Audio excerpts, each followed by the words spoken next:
wonderful thing to incorporate at meetings. It's awesome. You know, we really anticipated 2020 being a different year, like everyone else. And so, you know, as we have been working on the Hennepin Corridor project for a couple of years now, you know, we started planning efforts back in 2018. We submitted a regional solicitation application, which was successful, meaning that we were awarded $7 million toward the reconstruction effort for the corridor. We reinitiated planning then earlier this year, and we had grand plans for lots of in-person engagement and things of that nature that would have happened throughout this year. However, the schedule has clearly adjusted as a result of many different things in the city and in the community. So we've sort of had this slow sort of roll through 2020. We had our first, and maybe I'll have you switch the slides here, Jeanette. I'm kind of mumbling but not following the slides. So you've heard our introductions. I'll roll through and give you just a quick project update. And then Jeanette's going to chat a little bit about the open house and the feedback that we've received to date, and then just overall outreach with the neighborhood.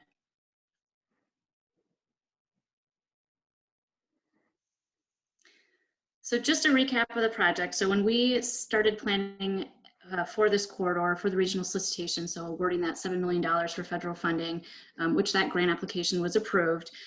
Essentially, we were looking at the extent from Douglas on the north end of the corridor extending to Lake Street. So it's about 1.4 miles. As you know, depending upon where you are, when you're on the west side of the road, the east side of the road, you know, we report to different council members. We have Goodman, essentially on the west side of the corridor, and Council President Bender on the east, 3 neighborhood associations, 2 special service districts, as well as the Uptown Business Association. So just confined within this corridor, we have a lot of stakeholders that have interest clearly in what occurs with this project and how this corridor is redesigned. One of the most important things to talk about is schedule. So I was sort of pontificating about that a little bit earlier, about what we've kind of been doing in terms of our slow roll for 2020. The fact of the matter is that, you know, our first real engagement effort for this design began in September. So we had 2 open houses in late September. You know, they were pretty well attended. You know, we always hope for better attendance, especially with our efforts to try and engage and make people aware of the project. And so that was our first 2 meetings, essentially. Really the important parts to take from this schedule is that we anticipate 2 additional rounds of engagement. And really what this means is that moving forward, we anticipate this kind of like, we're going to be picking up the pace a lot in 2020, the end of 2020 here and into 2021. We do anticipate attempting to get a layout approved through the city council by June or July. So that means we have a lot of work in front of us. You know, really at those first engagement meetings, we were looking at different options for the corridor and really trying to relate to the public that there are probably some tough decisions that we'll need to make, and trying to really illustrate what those trade-offs are along the corridor.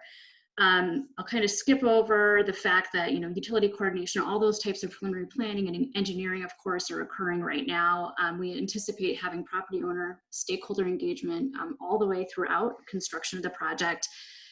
We do anticipate utility construction starting sometime in 2022, with actual road reconstruction beginning in 2023 with a 2-year construction timeline. So I can certainly take questions about the schedule later. We've certainly heard, you know, from various stakeholders and businesses, like, why are you doing the project now? You know, we have a lot of stress along the corridor. Why is this a project that you're undertaking now? Can you delay it? You know, at this time, given the constraints of the federal funding that has been awarded to us, we're required to meet certain timelines. So at this time, we're looking not to adjust it. We still have about, you know, 2 years, 1.5 years until we would start utility construction, and a full 2 years until we actually start the reconstruction of the roadway. So I'll move over and let Jonette finish out the presentation here.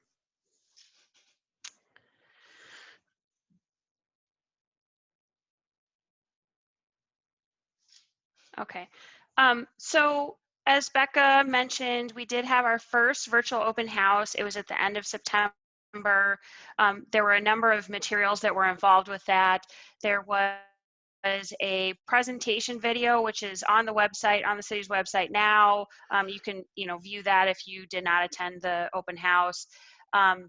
We presented on some bikeway network analysis, as well as some design concepts for the street. Again, trying to trying to put on paper some potential options, but certainly not trying to, you know, as we're very early, not trying to say it's going to be exactly one of these options, but just get people thinking in a concrete way about what the street might look like. There was an interactive map, and we received 759 comments on that map. I'll provide a little bit of a summary of what kind of comments we saw. And then there was also an open comment form where we got an additional 226 comments. Currently on the website, there is a frequently asked questions, which covers all the questions that we received in the live meetings. So folks can see what types of things were asked, and a number of them were repeated questions. So providing some additional information. In the live meeting, this was a breakdown of the types of comments and questions that were received. And the one thing I will note in the live meeting, bicycles were the #1 topic that we received comments or questions on. And some of those comments were very positive, really wanting to see a bikeway on Hennepin. And there were just as many comments that were, we don't need a bikeway on Hennepin, and wanting to see something different. So there clearly was not consensus about what to do with that. And then you can see the other topics, business and parking, pedestrian vehicle traffic. Then as we looked at the interactive map, there was a slightly different flavor with the pedestrian comments really being predominant. A lot of comments about access and crossings at intersections, safety being certainly an important consideration on this corridor and what the street looks like in the future. So then we wanted to touch on outreach to the neighborhood, both what has been done already and what we're thinking about for the future, and certainly hear from this group in terms of how best to reach the neighborhood. For the virtual open house that was in September, there were a number of methods that we used. There were direct mailings to property owners and tenants, residents and businesses that were within about 500 to 600 feet of the corridor. There also were social media posts that the city's communication pushed out, and there also is on the city's website, you can sign up for email updates. So there's over 1,000 people that are signed up for that. So notification was pushed out through that.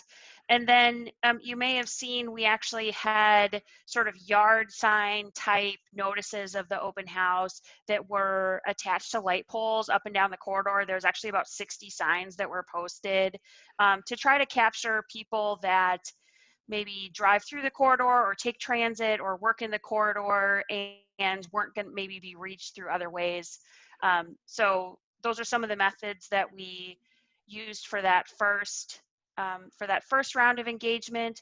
We actually have a business survey that is open right now, and have scheduled a meeting with the special service district and opened it up to the Uptown Business Association, which is next week. And the purpose of that engagement is really to get a little bit more information about what the business specific concerns are. Certainly have heard about concerns and needs for loading and curbside use and customer parking, and so wanted to have a little bit more focused discussion with that group. That's a group that we typically don't see as much engagement with at like open houses and those types of venues, so wanted to have a separate engagement with them. So as Becca said, really just wanted to give sort of a short presentation and update, and then open it up to this group for comments, questions, suggestions about the project.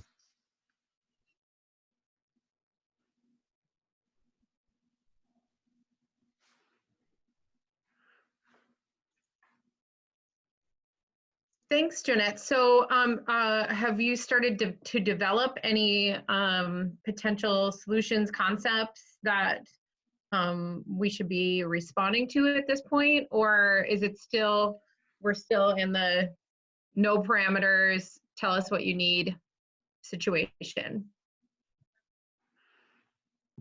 I can jump in and answer that question. At this stage, we're certainly vetting all different types of options for the corridor. We don't have anything out specifically that we want feedback at on this time, but really when we get into that second phase of engagement will really be the opportunity for the communities to say, hey, this is exactly what we're thinking. It's not even close.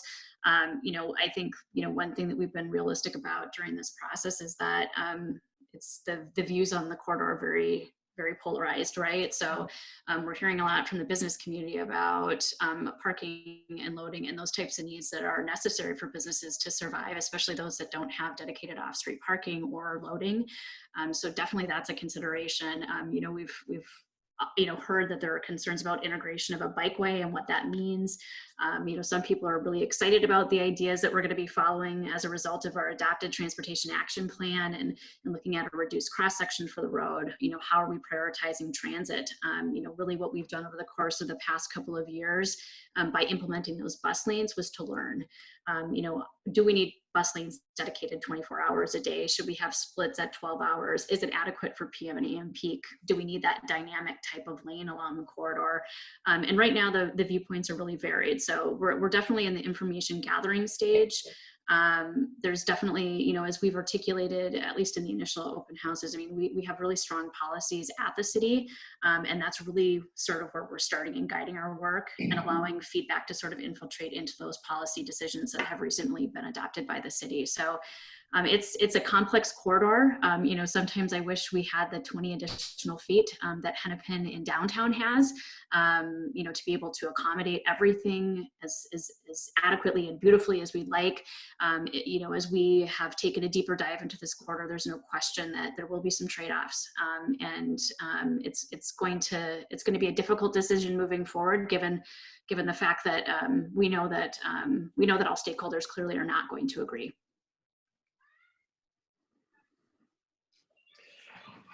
This is Kevin. I just had a question kind of on the design side, or I guess question / comment of sort of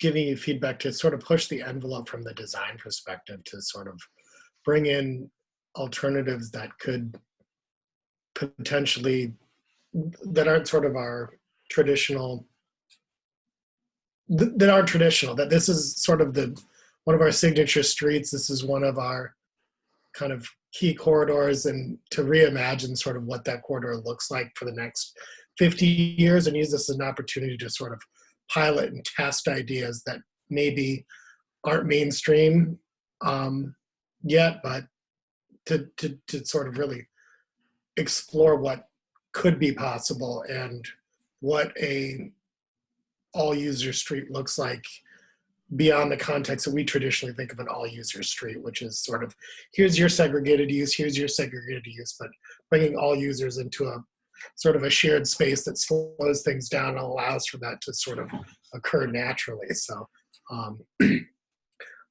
I guess that would be I would love to hear kind of your take on that, and sort of when we are presented options, to have some options that are really kind of groundbreaking and that are going to help the next 50, 100 years of the city of how we think about our public realm.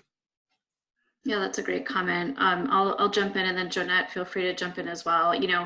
Obviously in the stage that we're at, where we're exploring different options for the corridor, we've definitely tried to think outside of the box in terms of like what would be something that's a really creative solution based on all the competing needs for the corridor. We've looked at different things like center running transit. We've looked at dedicated transit lanes that run outside of a traditional vehicular lane, and part of that is too based again on what we've learned from implementation of the bus lanes along the corridor.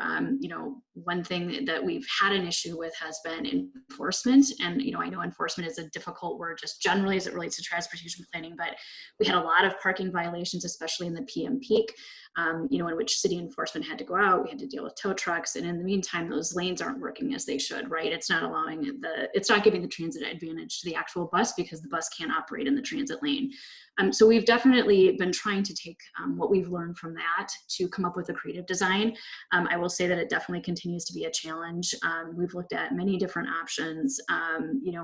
I've read everything in the recent publications from this should be like a transit way, which, no cars, no vehicular cars at all. And I think that's a harder sell probably for us at this stage, given the fact that the business community access to parking lots and sort of the traditional way we think about a commercial corridor. We have huge ADT on the corridor, as you know, in terms of vehicular travel. We've got 30,000 cars up near the Franklin intersection down to about 10 to 15 closest to Lake and Lagoon. So we understand, and we've done some analysis in regard to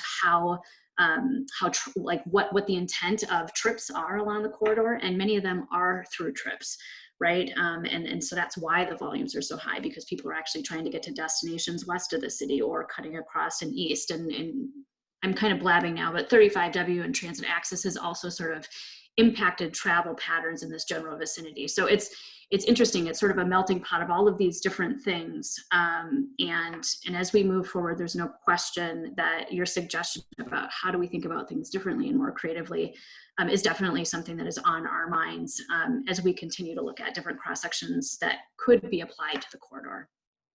And Jonette, I babble a lot, so I'm not sure if you want to add something. Sorry. Well, I was just going to add, I think as Becca referenced, the Transportation Action Plan has some pretty clear policy direction from the city in terms of what the city wants the mode share to be in this corridor. So, today it is 80%, single occupant vehicle. And in the future, that really, per city policy, that would change. So we are trying to certainly not just look at what, especially in the perspective of vehicle traffic, look at how much vehicle traffic is there and design a road for that much vehicle traffic, because that really is not consistent with what the city wants to do. At the same time, as Becca mentioned, trying to provide those access to businesses and residents, and recognize that will continue to be important. And as well as thinking about, and we certainly heard from some of the neighborhoods, concerns about, the city has a goal of where we want to get for mode share, but day one of this street, it's probably not going to be there. And so how do we manage, potential impacts on neighborhoods between day one of the new street and where we want to get to for mode share?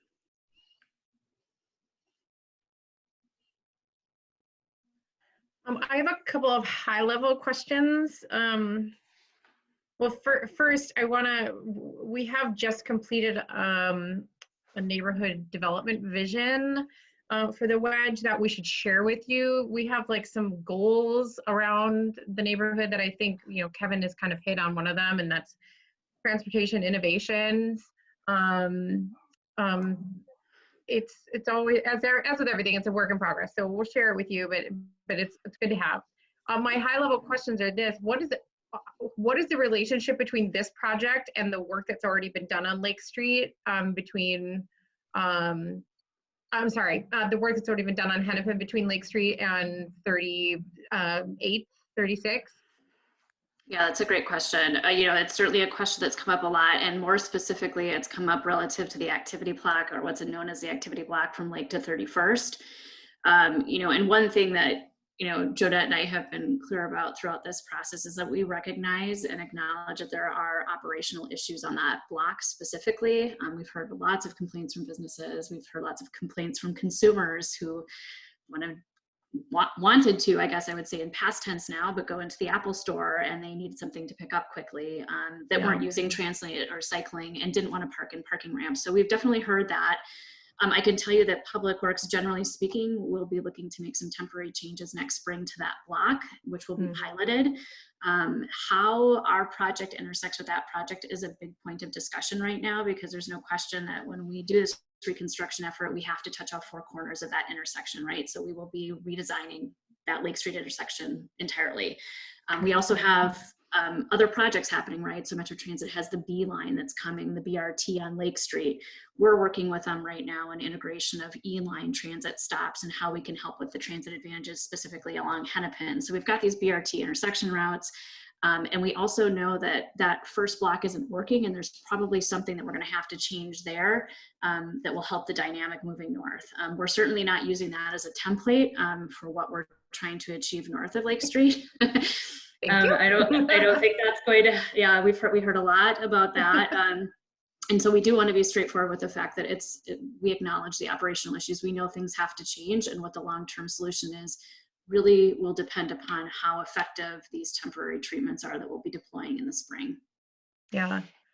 And I guess that was my biggest question. And you kind of touched on my second question, which is like, how do we even analyze where this road needs to go right now, as long as we're dealing with the repercussions of 35W? I mean, it's very clear. I mean, I live one block off Lyndale, and between Lyndale and Hennepin, you know, between Lyndale and Hennepin, and between 35W and just 2020 in general, like, those streets look nothing like they did a year ago, right? They don't behave the same way.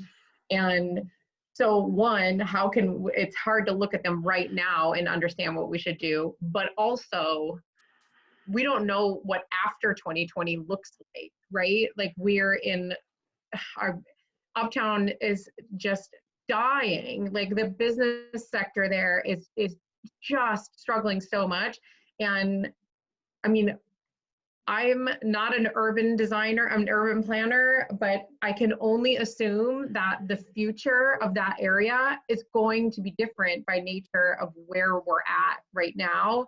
So how do you kind of plan for that, right? Like, I mean, it's not going to be Apple stores and H&M, and, you know, it's going to hopefully be a lot more of these smaller, like, slowed down kind of situation. But I guess I'm concerned that, I understand you have to use the funding when you get it. I get that, but how do we just be smart about being agile as we kind of recover from all this?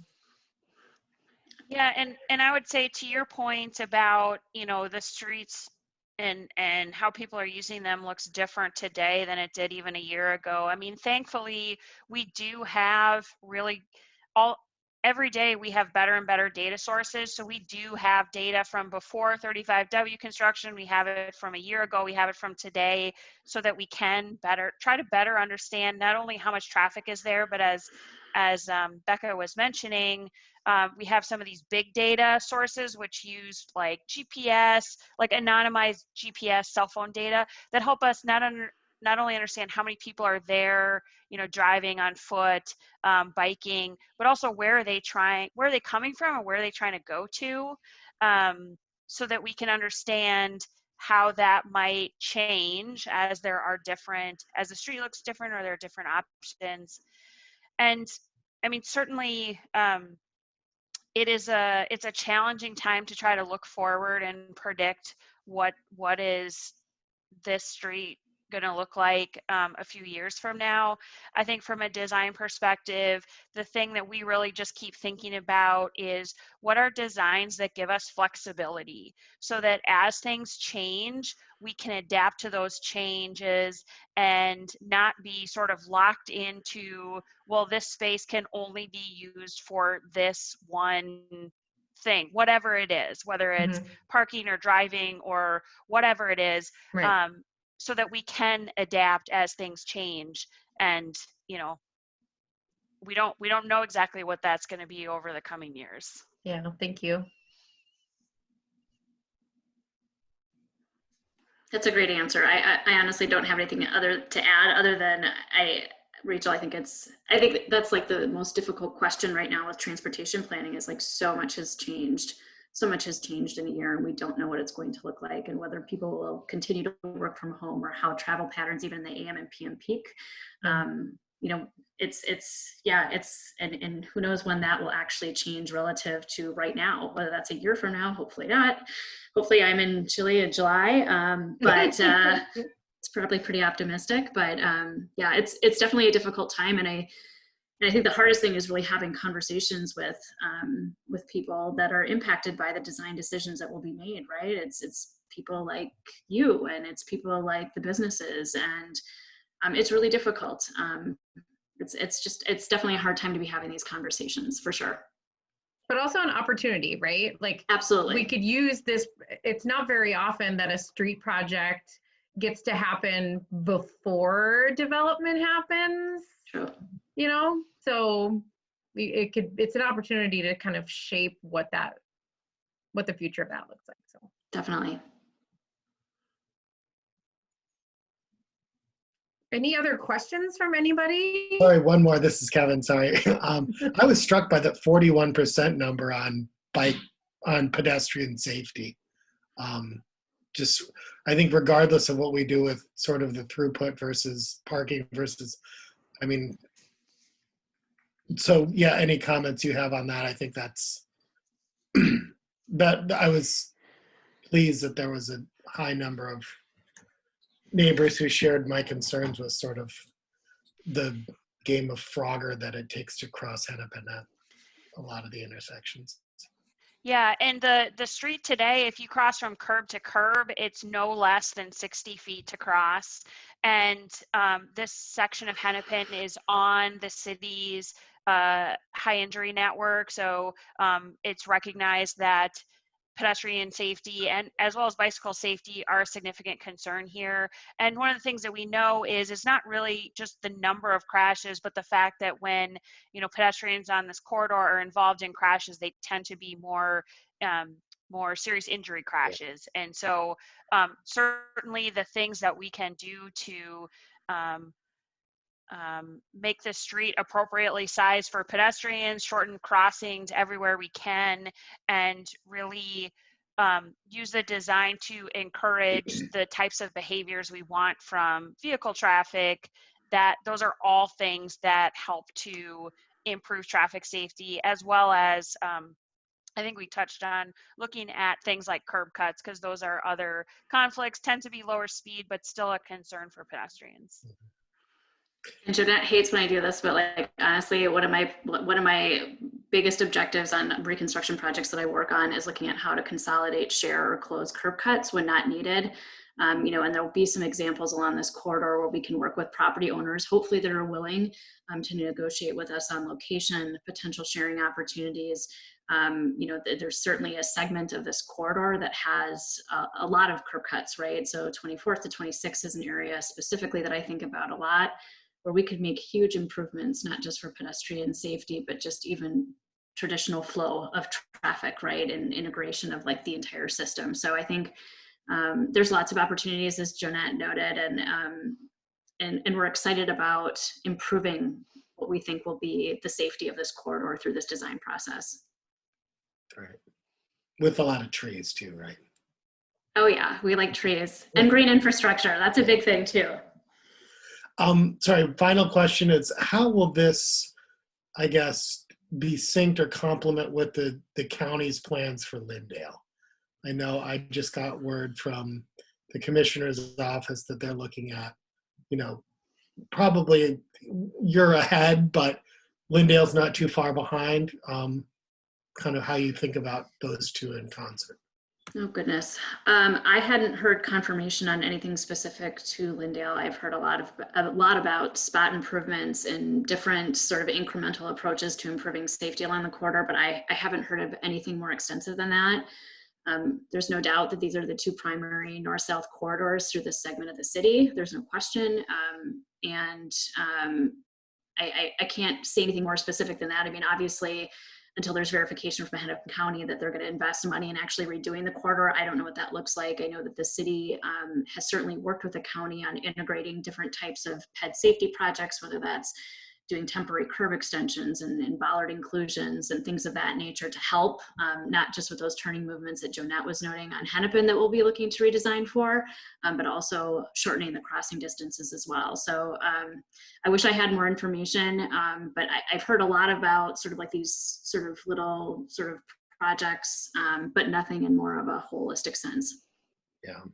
So they're saying that it's going to be a provisional project in the 2022-26 capital budget. Okay. So it sounds like you'd be wrapping up as they kind of get going. So okay. Again, any way we can show the way on Hennepin to give best practices for Lindale would be I think, much appreciated, Definitely. especially on all the great things you've already said. Trees, Great. great structure, pedestrian safety, flexibility, mode share, etc. So,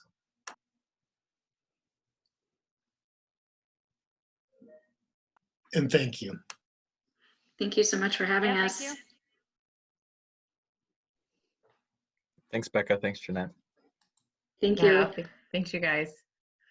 So Katie, we're just like fully behind schedule on this thing. So thanks for your patience, everybody. But all really good conversations and super valuable. So Katie, I'll hand it off to you.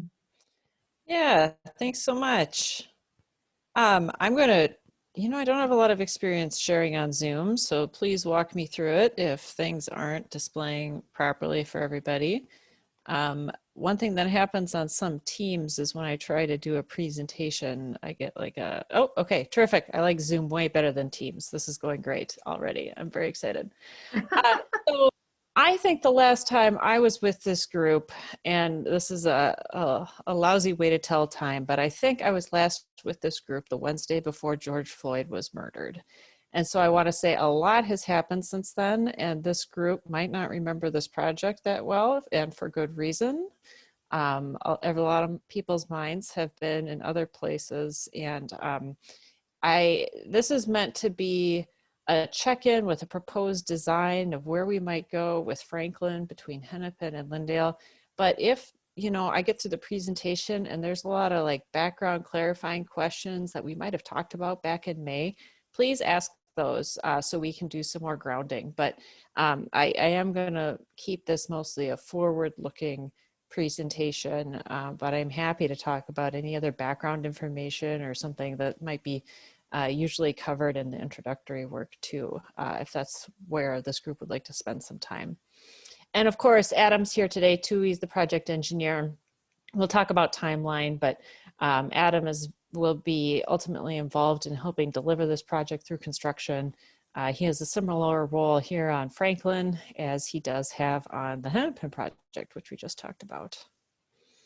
So speaking of schedule, right now, sort of like with Becca's Hennepin project, 2020 was meant to look a little bit different. So we are a little bit behind from where we expected to be at this time, but we're spending most of 2020 coming up with a concept design, which is basically, by the end of this process, we should have a general idea of what you'll be able to see on the street after this construction has happened. In 2021, Adam takes over and does the detailed engineering, a lot of the stuff that you don't see on a street, but is incredibly important to the construction, soils, grading, underground utilities, all that happens in 2021. And we're looking at a 2022 construction season. Construction season is basically the nice part of the year, and that's when we can get in there and dig things up. So that's what we're looking at right now. And again, as I mentioned, this is just 3 blocks of Franklin Avenue. Franklin to the east of Lyndale is a county street. Here it's a city street, and we're just looking at these 3 blocks between Hennepin and Lyndale. So over the summer, with our timeline being a little bit disrupted, we did have a few engagement opportunities to comment on what the future of the street should look like, including open houses, neighborhood meetings, and online surveys. I'll say that the online surveys actually generated quite a bit of feedback. And so I'm really glad we had that opportunity, even though it was during a pandemic and a really challenging time for being in public service and asking for people's opinions on our work. We had a prioritization exercise in the online survey that asked people to rank the various uses of our right-of-way. And biking came out as a strong number 1. Walking came out as a strong number 1, with biking not too far behind. There are a lot of free response answers concerning safe travel along, but also across Franklin. Interest in improving the transit experience. The Route 2 is high frequency here. Requests for corridor greening, speed reduction for vehicles. And we did have some comments in favor of parking and car access, especially, this was June, July. A lot of folks concerned about the pandemic and concerned about using transit, seeing huge increases in curbside pickup, takeout, short trip type uses. So I'll start with the proposed design. I'll walk through what the high level of how to read this graphic, but the rest of my slides, almost every single one of them has this graphic repeated. So don't feel like you have to memorize it. I'll be coming back to it. So this is light gray sidewalk, pretty standard from what you're familiar with. Light green boulevard space, green space. And then this darker gray is what some people may have seen for a bike facility. It's called the black ice treatment. It's concrete, but it's sort of a darker gray, not quite asphalt black, but it's meant to, it's a bicycle facility. So we have one on both sides of the street. Something I want to call out is that this Metro Transit symbol is too far to the west here. The actual bus stop would be pulled a little bit closer to Bryant from where it's shown on this graphic. And then I want to call out this number 1 here in the middle, just to the west of Aldrich. This is representing this cross section. You see the number 1 here then. And so this is read from north to south. So on the north end, you have a sidewalk, bike facility, boulevard, car. And then this is the sidewalk on the south side. So this is sort of flipped, you know, sidewalk, bike, boulevard, car. So again, this graphic's on most every slide. I want to orient you to how to read it as we talk about the features of this proposed design. We have these components, and each of these has its own slide. A median at Bryant Avenue, which is a bicycle boulevard today and planned for the future. Green space on most block segments. More comfortable pedestrian space, a behind the curb bicycle lane on each side of the street, north and south, improved bus stops, and the retaining of 5 parking spaces. So first, I've zoomed in at the median at Bryant Avenue. This exists today, but in a much smaller footprint. Today, what we have essentially is this far left segment and this far right segment. And so what this proposed design does is it makes it longer in all directions and adds a center median portion here. This would provide for the Bryant Avenue bicycle users significantly more safety protection because we would then prohibit left turns by vehicles. Bryant Avenue Bicycle Boulevard here is just south of the Loring Greenway, of course, which gets about 1,200 bicycles a day, very high traffic facility, and the median today is not as safe as it could be. We've also had some records of crashes at this intersection, and this median would serve both purposes here. The median today is planted, and we can have a discussion about this when we get to the Q&A. I've spoken with the person who has installed and generally maintains these medians, and I think right now we're leaning towards a concrete treatment, but the person who's currently maintaining the space has indicated he'd like to research something else. You know, with everything in the city for these medians, maintenance is the big question, and the individual who's maintaining them today is not interested in maintaining them in the future. And so that's a question for the neighborhood that we can talk about later. The off-street bicycle facility is 5 feet wide in all places along this corridor. It's on both the north and south sides of the street. You know, this bicycle facility on the south side of the street is meant to travel eastbound. Bicycle facility on the north side of the street meant to travel westbound with the general direction of traffic. It is behind the curb and at sidewalk height.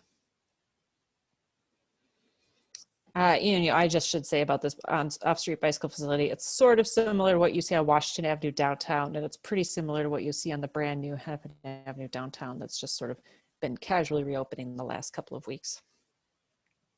So green space on most block segments. Today there is no green space on Franklin. The sidewalk comes up on the back of the curb and there's no real boulevard.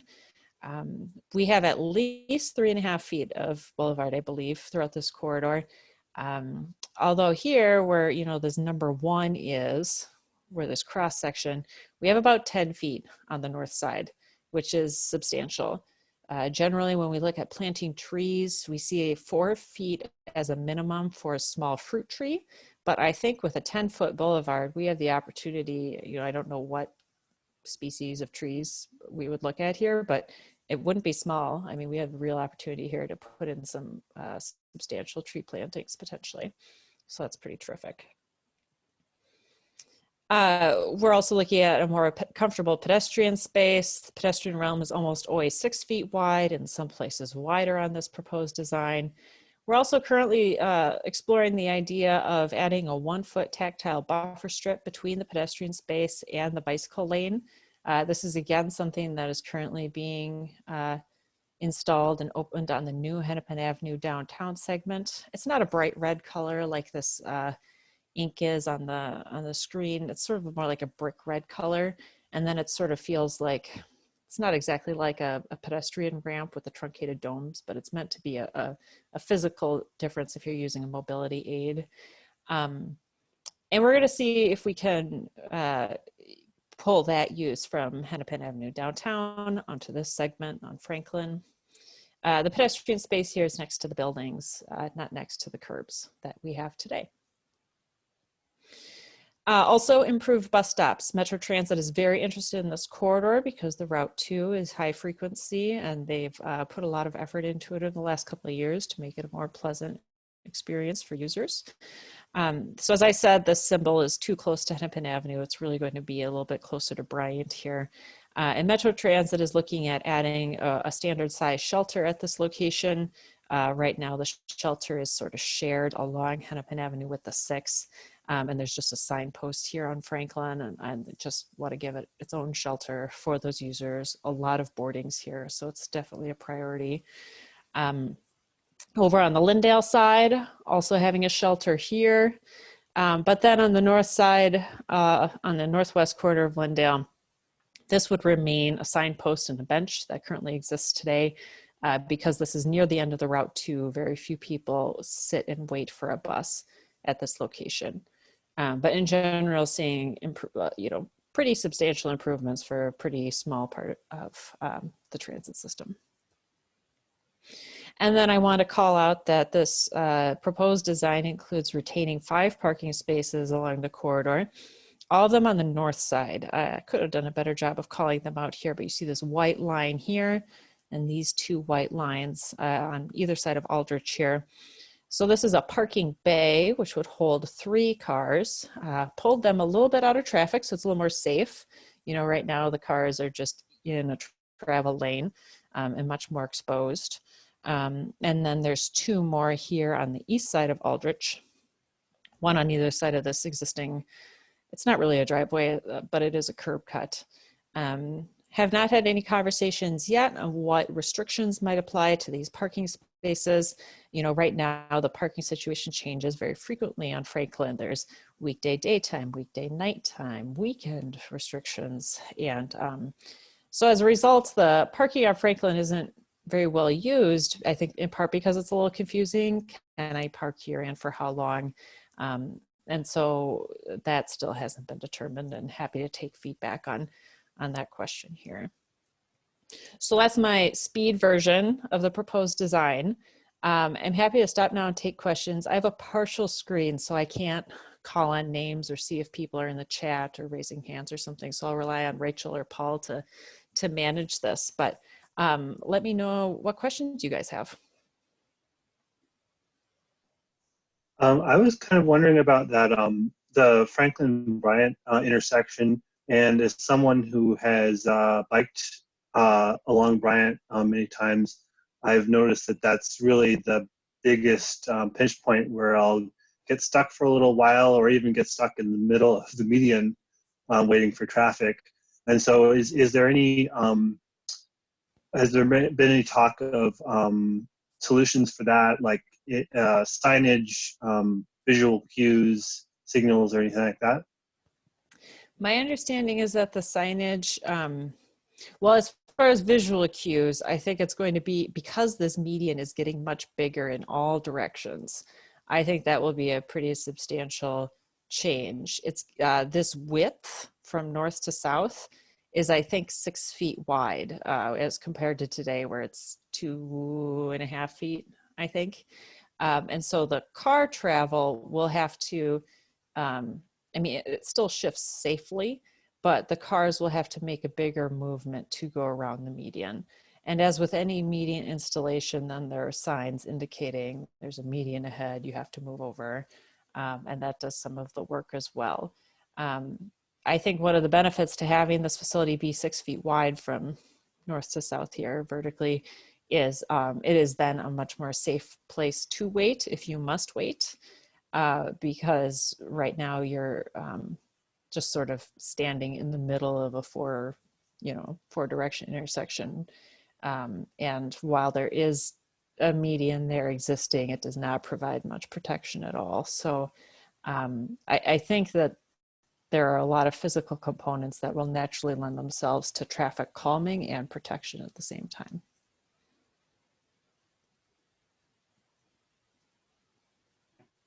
Regina? Yeah, I have sort of a two-part question. Will there be any striped crosswalks, and is there any consideration for raised crosswalks like a speed table sort of situation? Sure. So the striped crosswalks will be here north-south along Bryant.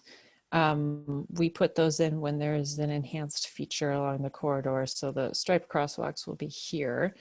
I don't know about, you said speed table. We're looking at tabled crossings on the north and south sides of Bryant and the north and south sides of Aldrich to slow turning vehicle travel. And that would also help carry the bicycle and pedestrian facilities across that east-west direction to continue them through and slow car travel. We have a little bit of experience with these tabled crossings, most recently on Johnson Street Northeast, although they haven't been installed yet. And so we're going to look at that between now and spring of 2021 and see if the engineering allows it. I think that the steep slope, and Adam can correct me if I'm totally wrong here, the steep slope here, it's a very big hill here, especially at Aldrich, may cause some problems in designing those tabled crossings, but that is something that we're committed to looking at over the next couple of weeks or months.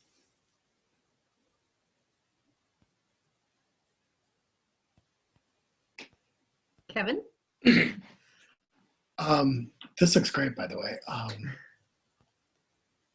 What about sort of porous pavements or stormwater infrastructure along the corridor on the pedestrian front?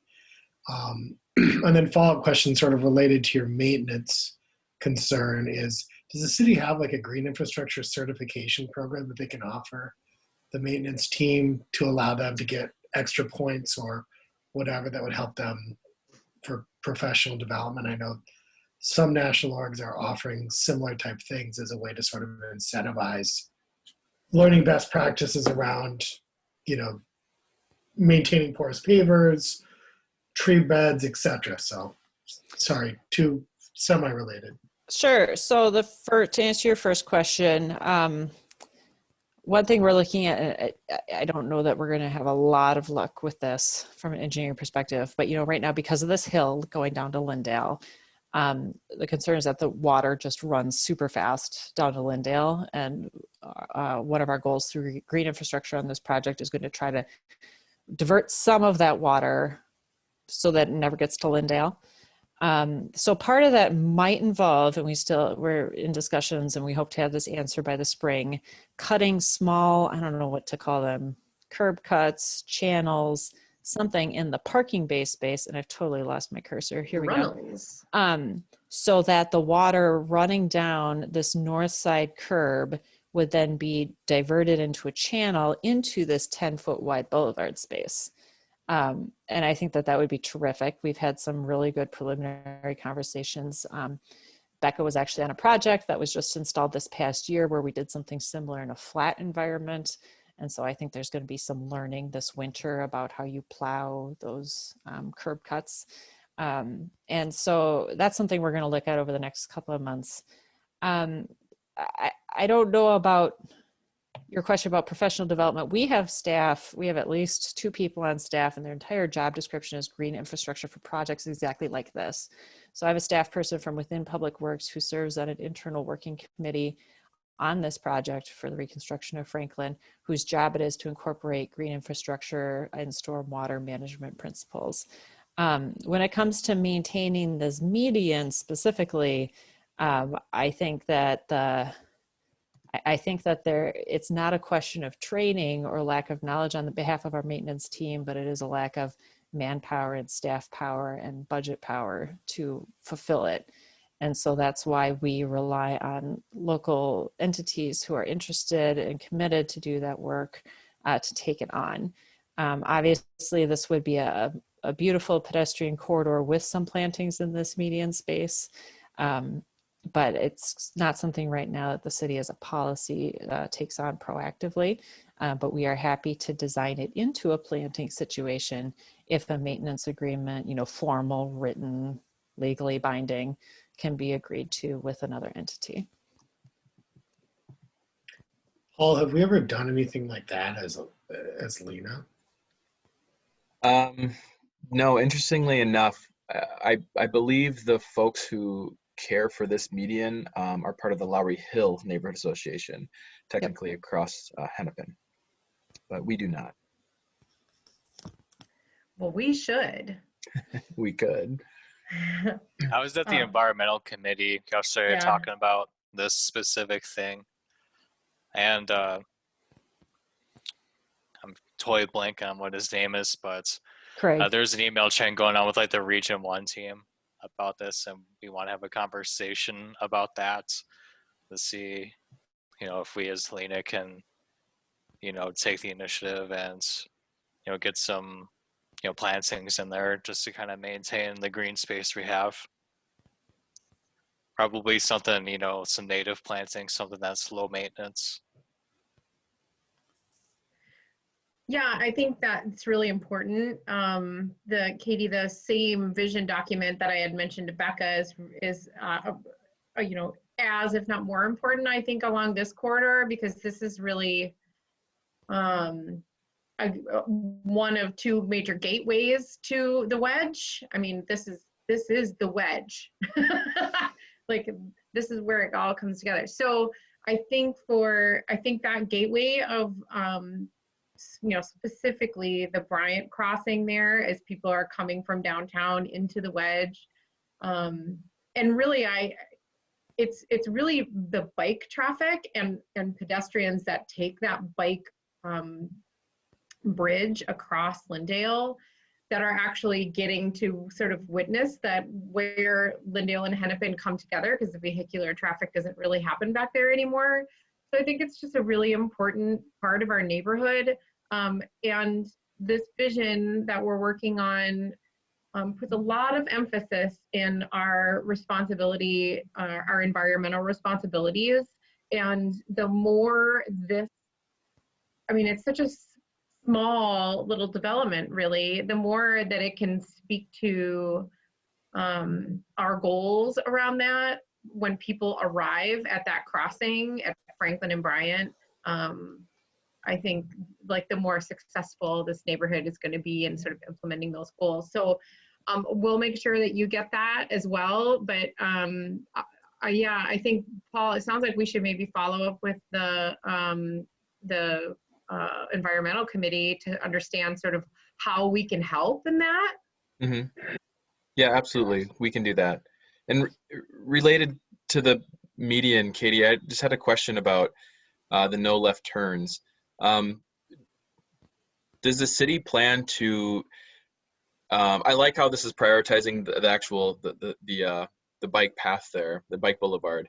And in doing so, to prevent cars getting up to Bryant and assuming they can get on access Hennepin and then trying to dangerously do a U-turn. Do you guys have any thoughts about trying to funnel Bryant traffic to Hennepin, from via 24th or before they hit that Franklin Avenue intersection?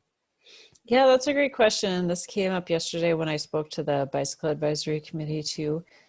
Right now, we haven't been looking at the operations of Bryant as a corridor. And so that hasn't come up as part of the scope of this project, but it does sound like that is a local concern here for sure. Awesome. And I just want to add one last thing on the median is the comments about the importance of having green space and being welcoming. And I'd say that it is the city's, we invest in the staff for having green infrastructure coordinators on staff as part of these project development, but also from a stormwater treatment, being able to catch the rainwater here at the top of the hill and have it go straight down into the ground instead of running down the asphalt to Lyndale. that would be also considered a big win from the city's perspective too. So that definitely is one of our ultimate goals. I think I can safely speak for my neighborhood when I say we would love that. And I think that's a real story. Like, I'm big on storytelling. That's a real storytelling opportunity for us to be able to even communicate to people what's happening there. So when they're like, why is there this weird notch in my curb, that there might be some opportunities, even for signage, to say, hey, this is what this is, and this is why it's great, and you should do it at your house, or whatever. But yeah, I'm excited if we're going to have bigger trees there, that they could have a really good water resource there to help feed those trees, especially. Okay, this is all such great stuff, you guys, but we still have another person on our agenda. Any final questions for Katie or Adam?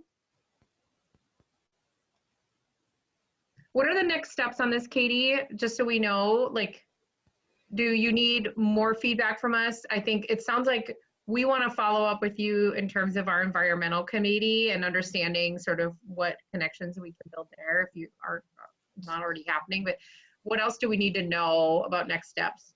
Yeah, so we're looking to have a final design. This is proposed design, final design in probably March of 2021.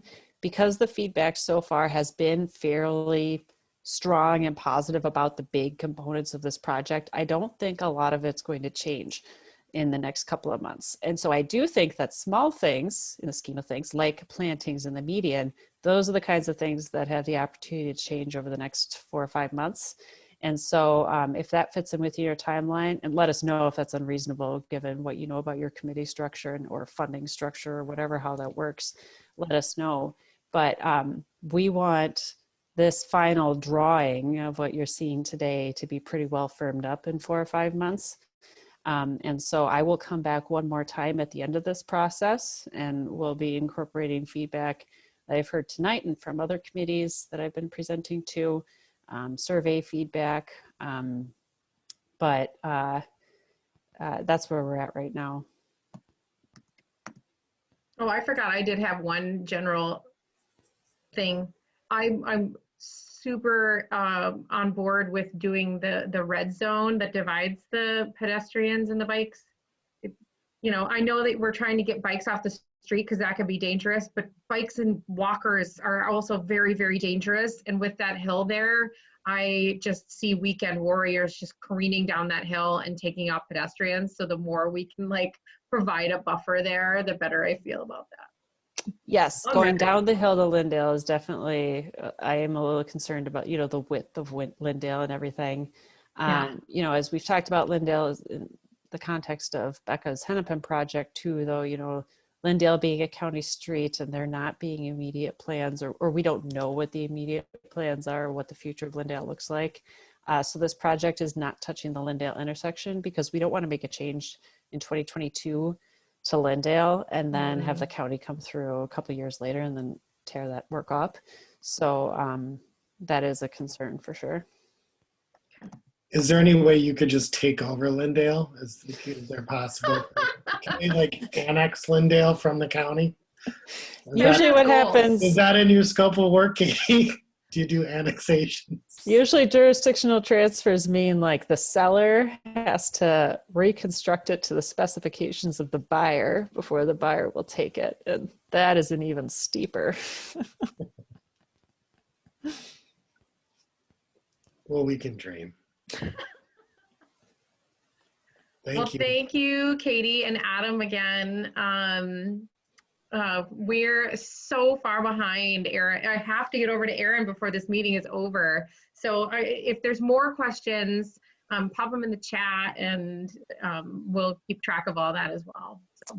Thanks so much, everybody. Thanks, Katie. Thanks, Adam. Thank you. Thank you.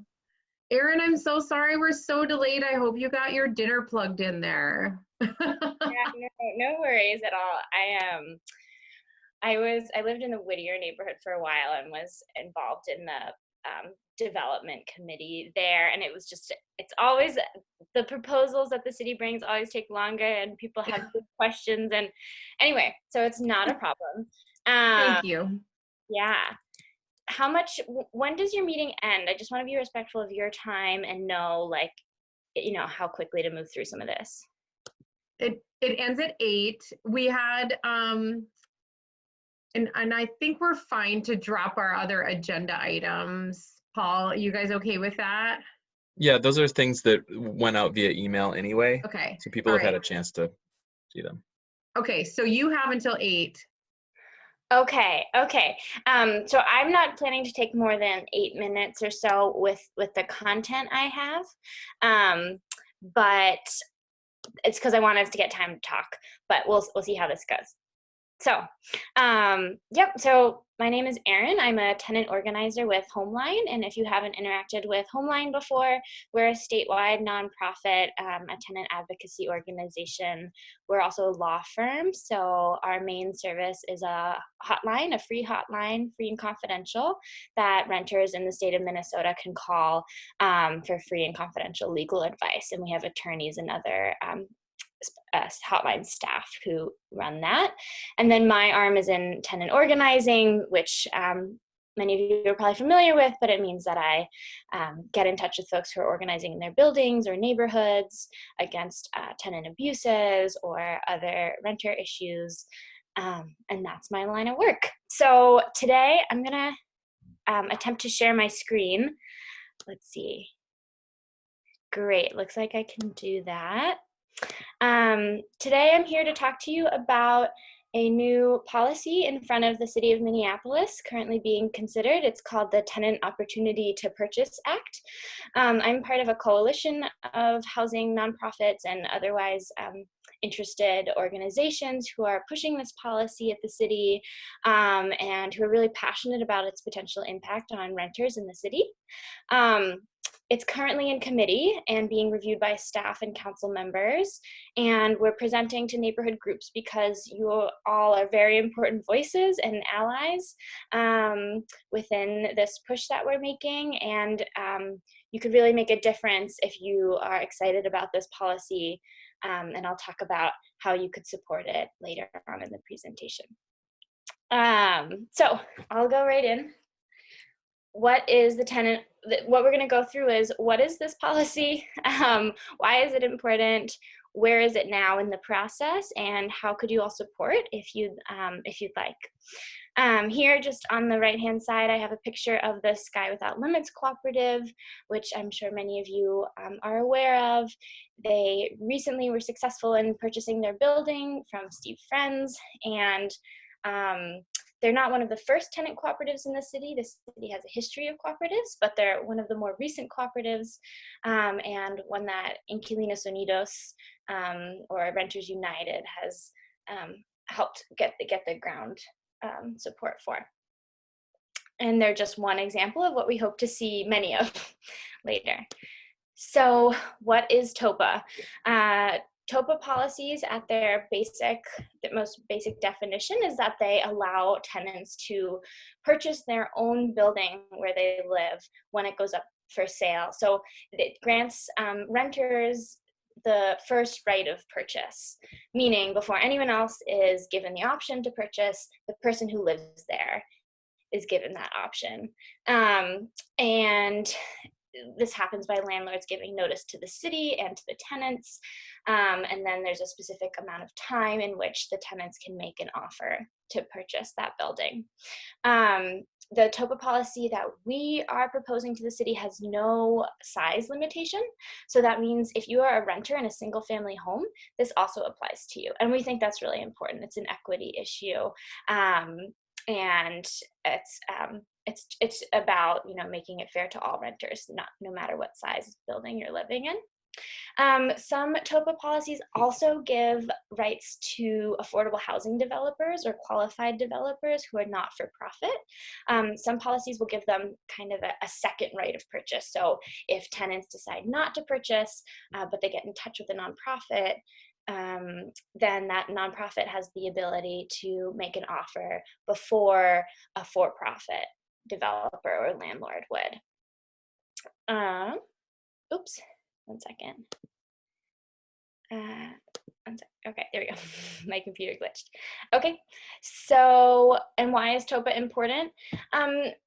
What this allows tenants to do is to have a little more leverage in an otherwise very, very challenging rental market where renters do not have a lot of power in comparison to their landlords, right? So often if you're living in a building, when it gets sold, you don't have any say in that at all, you know? And we've been seeing this, you all I'm sure have seen it in your neighborhood, but the flipping and the gentrification, the pace of that in Minneapolis is really pretty astounding. And so many renters will see their building sold and then the prices are upped, or maybe they're even given notices to vacate because the landlord wants to remake the population in those buildings. And then they're forced to find somewhere else to live, and it destabilizes our communities. We lose friends, family members to this. And so really the heart of TOPA is about community stabilization, primarily is allowing renters to stay in their homes. And that affects not only renters, but the homeowners around them, the schools, the businesses. When we have stable communities, they're stronger communities. And we really think that the way to get there is to intervene in the private market and intervene in the quick pace at which for-profit developers are buying up properties. So that's the baseline of what TOPA offers and why we think it's a powerful tool for renter rights in the city. So this policy right now, as I mentioned, is in the business and inclusionary, I won't remember the acronym of this committee at the city, but so it's being considered, it was drafted by 4 council members and it's being considered by staff, and pretty soon, I think in January, the staff will come out with a staff direction, so a draft of this ordinance, and there will be some back and forth with council members about it. And then later in January, there will begin to be public hearings on it. And then further on in the spring, maybe about March, we expect a council vote.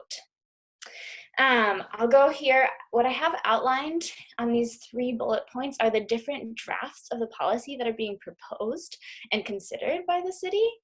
And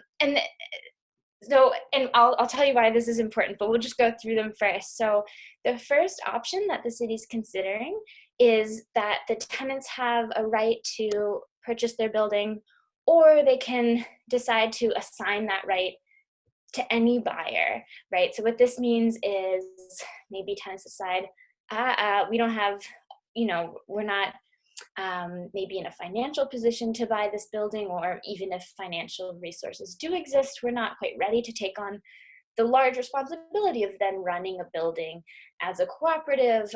We're interested in, maybe this nonprofit developer coming in and managing the property for us because we trust them. Or sometimes the tenants might say, this building is kind of a dump. My landlord never took care of it. I have bills to pay. If this is a valuable building and a buyer wants to buy these rights from me, and it means I get a couple thousand that can help me send my kid to school or something like that, that this policy would allow them to do that, to take that option. The second version of the policy is that tenants have the first right of purchase, but then they can only assign their rights, they can only waive their rights and assign them to nonprofit developers. And the third option is that tenants do not at all have the right to purchase their building. Only qualified buyers or nonprofit developers have that first right.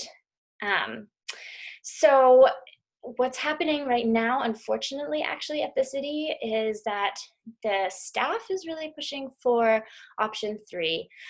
They don't think that the city is ready to support renters in buying their own buildings. They're more interested in supporting nonprofit developers to purchase buildings.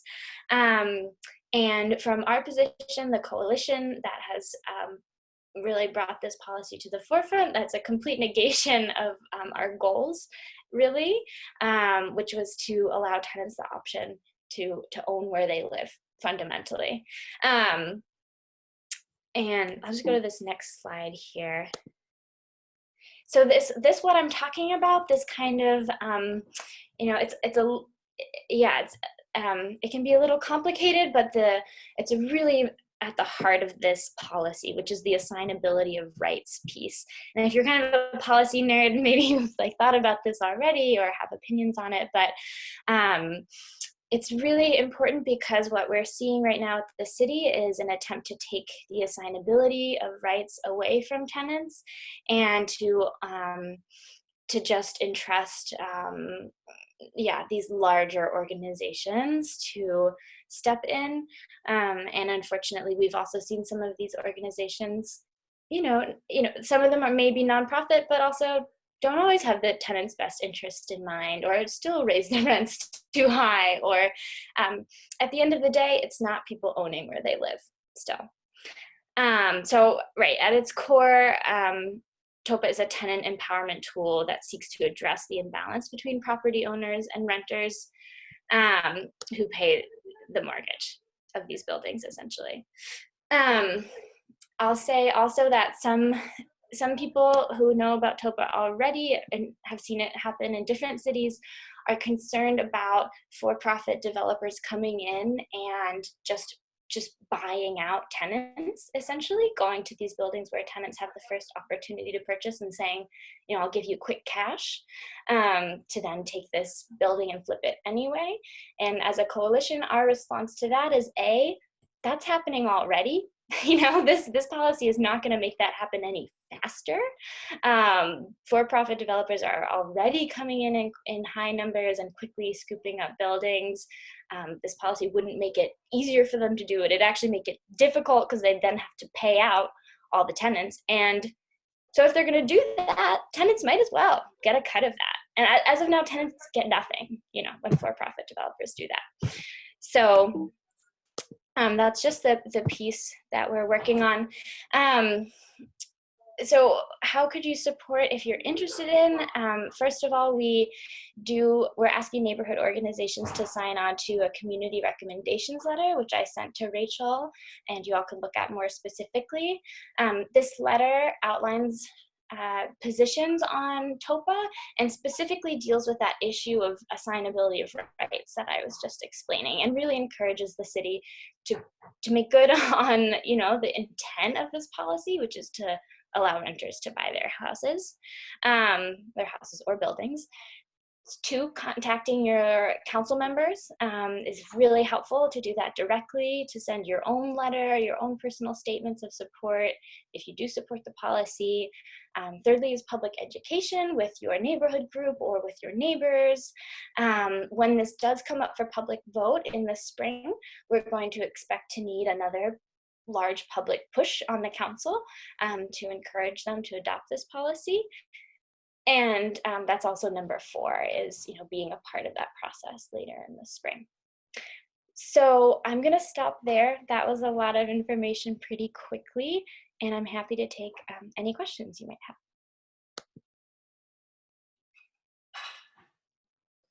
Erin, real quick, is it an accurate statement to say that this provides potentially marginalized communities who may or may not have been a part of a system of redlining in the past to establish property ownership, which is something that might not have been afforded their communities in Minneapolis's past? And now this, because in my mind, I'm thinking this is a way that we can kind of set things right a little bit. Is that an accurate way of describing one of the other opportunities of this?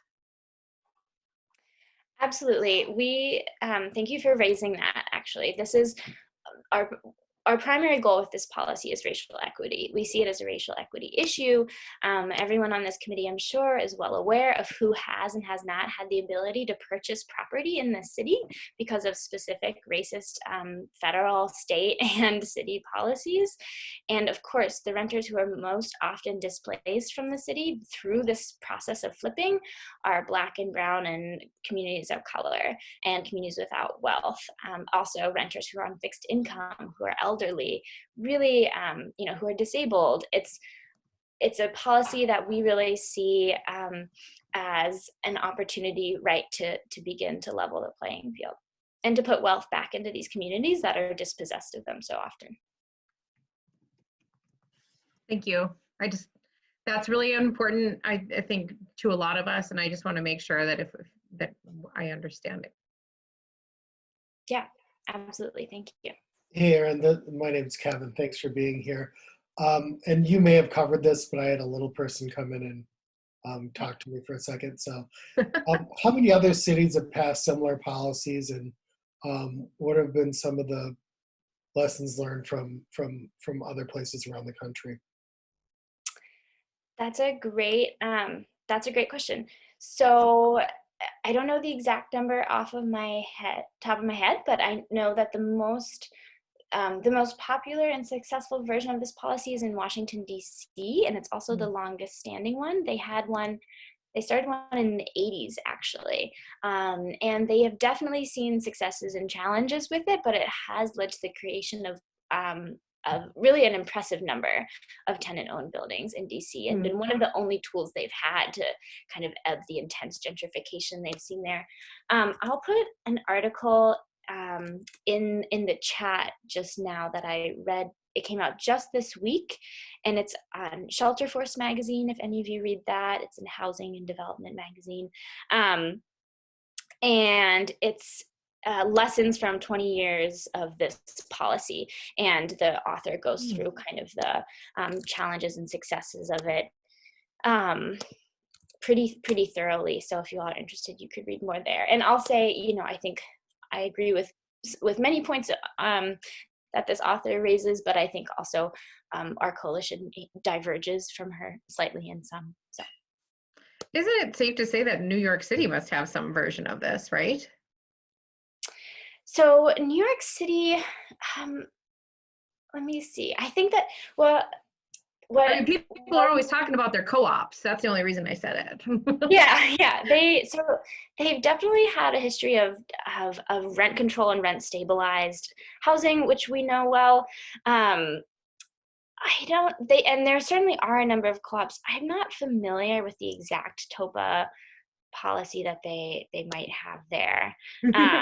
Don't worry about it. I'm just throwing. It's a good question. I'm kind of curious about how something like this works with a big building like the one you showed a picture of. Like, do like a majority of the tenants have to be on board with what they're going to do? Like, what if some tenants want to, sell their right to someone, and then the other tenants want to buy the building? I'm just sort of curious how that works. Yeah, no, that's a great question. So, right, there does have to be a majority of the tenants who sign on to this agreement.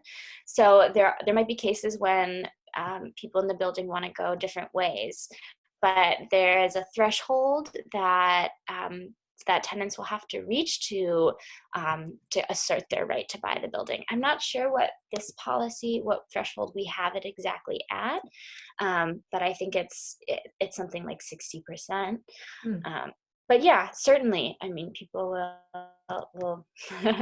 will disagree, but we hope that what part of the process is that if not the city, then partner organizations such as ours can go in and have direct conversations with renters about their rights, about what this process is, about what it offers, and also what the challenges are, and to have plenty of time for proper education around the process so tenants can make informed decisions.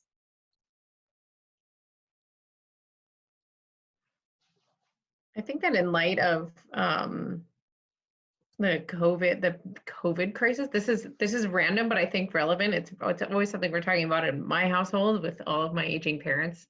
That we're trying to think of innovative. I like what you said about like aging in place and elderly renters.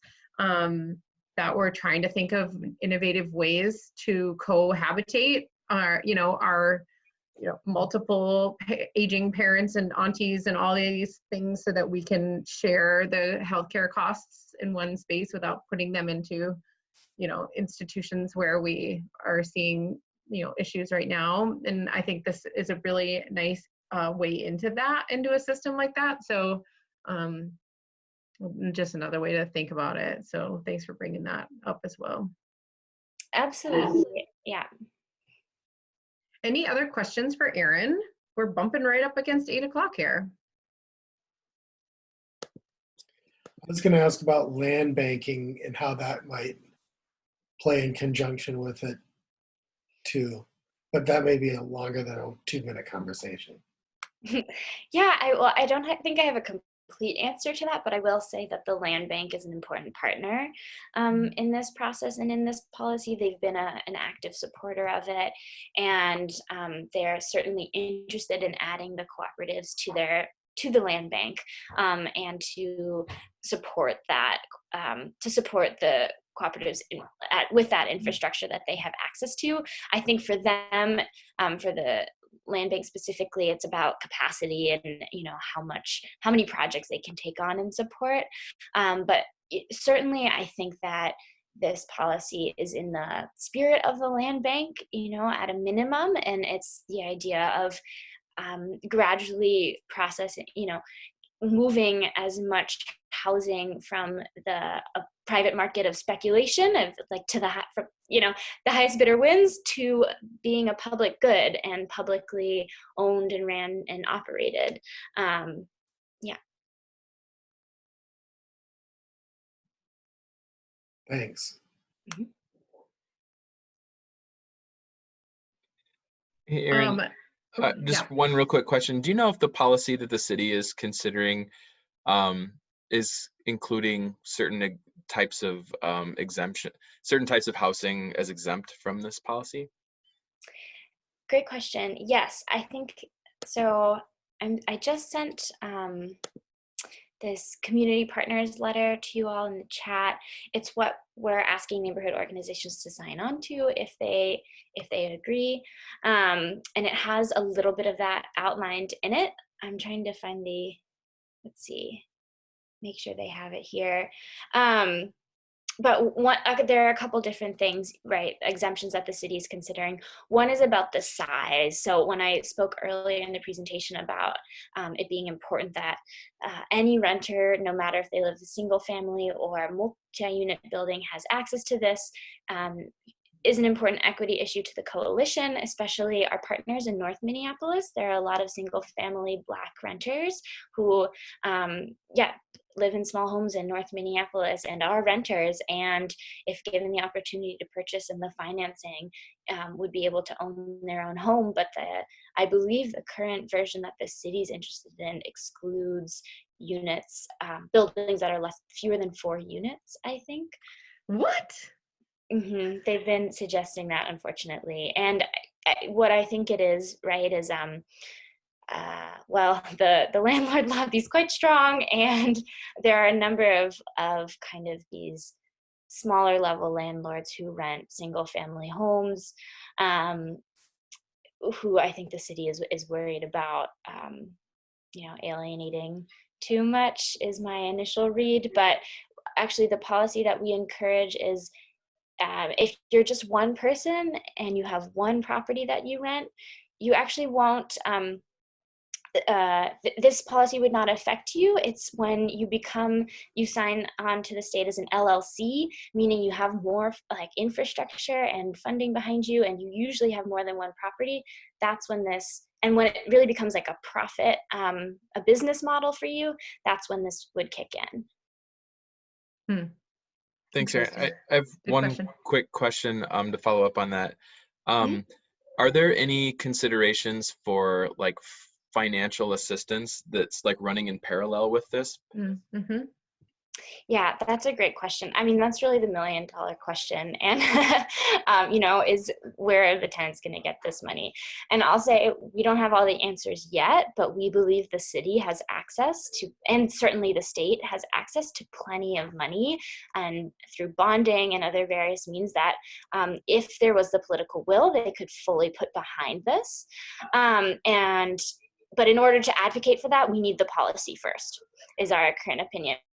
And there are there's the land bank, There's also the City of Lakes Land Trust. There are a couple organizations that do have access to funding right now and have been putting their weight behind tenant cooperatives, but they need more. And we'd be advocating for them to have access to more.